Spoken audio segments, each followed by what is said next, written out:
first we're going to get the meat out. I have a beef chuck roast defrosting right now. I'm gonna finish defrosting this here. It's been overnight in the fridge and it's not done. I'm gonna get some tomatoes and onions and then puree it up and then put it in the Instapot. All right, so I'm gonna be using tomato, onion, and garlic, and I don't have any chilies, so we're gonna see how this turns out. I'm gonna be adding some spices and then putting it into that blender.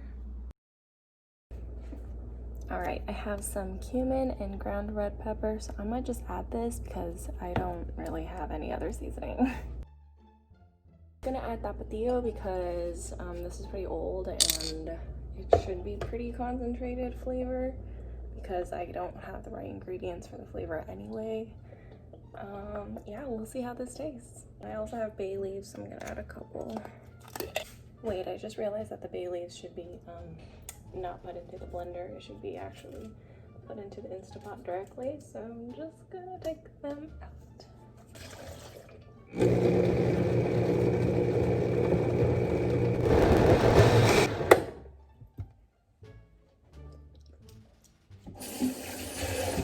Oh, that's pretty lit. I'm also going to be adding some potatoes into the filling because I think chuck roast is not that like tender as pork tamales, and I know I'm doing like a red sauce with the beef tamales, but I don't just kind of like playing around and hopefully it'll taste good. So after I chopped the potatoes, I cut up the meat so that it would fit into the Instapot container, and then I put the sauce over it. All right, now everything is inside and I'm just going to pop it into the Instapot. I think there's like a meat stew setting, so I'm just gonna put on that so that this will become really tender to pull apart.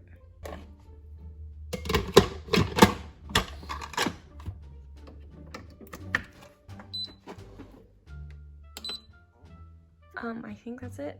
I'm not really sure how to use the Instapot. I wanna check on this in like 5 minutes and see if this works. Okay, I just realized that you can adjust the timing. I think 35 is just the default. So I'm going to set this for, actually, I don't know. I'm going to look this up. I'm gonna set this for 2 hours for now. Come back later and then look it up and see if that's okay. Oh my gosh, you guys, I just realized that I need to add more water.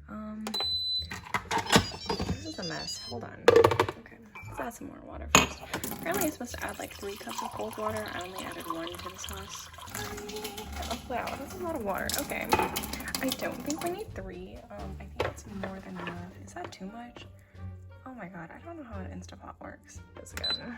Okay, we'll just try this again. Okay, so apparently you're supposed to put this thing on pressure cook and not meat and stew, so let's cancel that. I also forgot to put oil.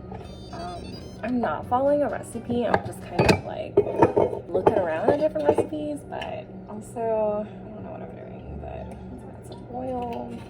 I think this might be too much liquid for a pressure cook, but we'll see.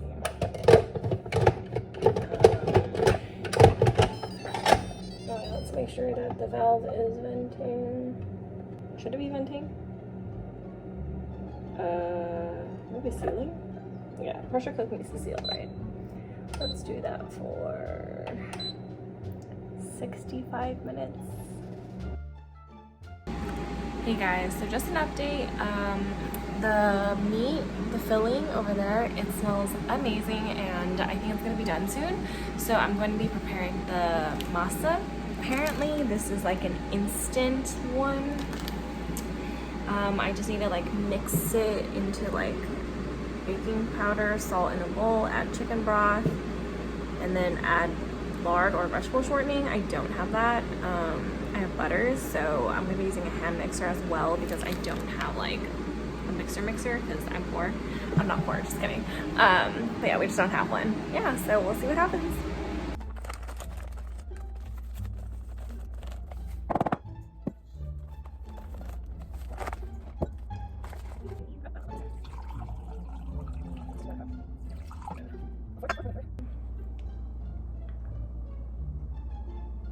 Oh my god, I forgot to put the baking powder in. Sometimes it is truly a wonder how I cook because this literally happens all the time. Like I forgot something and then I added it later and everything seems to be okay. So also I'm not gonna add salt because this chicken broth is really salty. So here I'm just mixing with my hand the masa, baking powder, and the chicken broth. And then I'm using a hand mixer to beat the butter so that it's nice and fluffy. And afterwards, I'm just pouring in the wet ingredients into, it's not really dry ingredients, but just the mixed masa. There's a lot of background noise, sorry, but the fan's going off because I released the pressure cooker valve. I just did a test run on the masa and it looks pretty spreadable, which is a good sign, so it's a good thing I added more liquid. I don't know why the recipe bags or the bag of masa flour said to make it so like dry, but I'm hoping that this is actually, you know, better. Okay, some bad news. I took out the meat from the pressure cooker and it was still kind of hard. I don't know if I overcooked it in the pressure cooker, but I'm gonna just try to like slow cook it on the stove. It's right here now. It's on the stove, and slow cook it for like an hour and see if it gets softer or not. All right guys, so we've been cooking the meat on the stove for a couple of minutes now, and this is what it looks like, and we're gonna start wrapping. I actually got fresh sweet corn husks from one of my friends who was just shucking corn at home. I don't recommend this actually because it took a really long time because the husks are so small because they're organic, and it just took a really long time and it was super messy. Here I'm just placing the tamales on top of a bowl so that everything is kind of propped up and not letting the sauce just like fall out. But I kind of overcrowded everything and it kind of indented the tamales at the end because they were all shoved together. So I recommend not doing that and just doing batches at a time.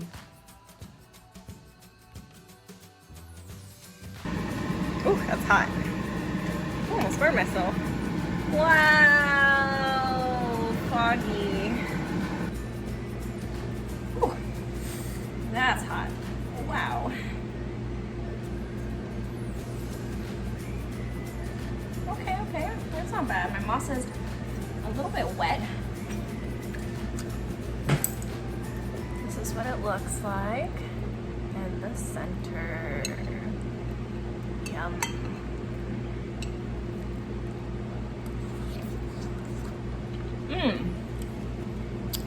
The filling needs a little bit of salt. I'm gonna add that to, I'm gonna add salt to this, and I just bought actually corn husks. I went to Walmart, so I'm going to be rewrapping them bigger.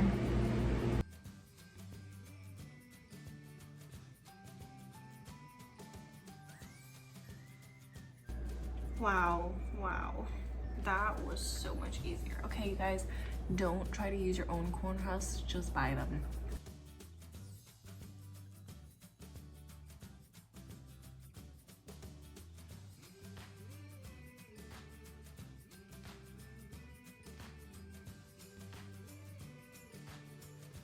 Okay, so all of the tamales are steaming now. I didn't record putting them in just because it's the same as the last time. It's just put a bowl in and then you just stack them around the bowl so that everything's like kind of pointing upward, and then I kind of like stack them around too. I know you're probably not supposed to do that, but I don't really have time. It's like 8:45 already and I don't want to do 2 batches, so LOL. Alright, so I just finished steaming the second batch with the Walmart husks, the actual corn husk. The smell is actually very interesting. It's sweeter and stronger. This is what it looks like inside. It's cooked.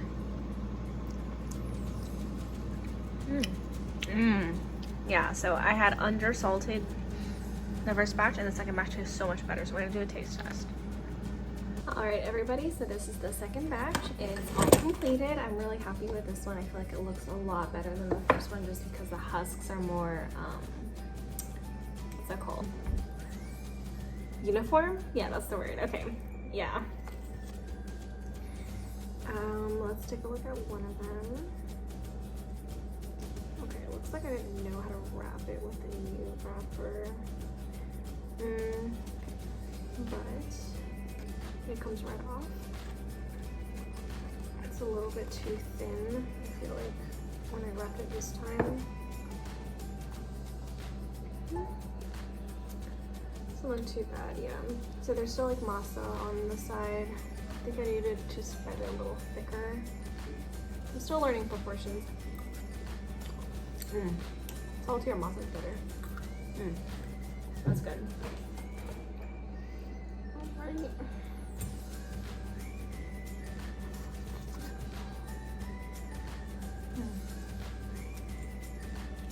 That's pretty good. Salting the masa is a good idea. Just so you can eat it without like any sauce. I know some tamales are really plain and like bland, and I don't like that. It was very difficult our first time, but I would say it's not bad. My parents liked it. Whoa. Throw a bubble. My parents liked it, or my mom liked it. That's a plus too. And there you have it. Thanks for watching, everyone, and hope you can make your own tamales too.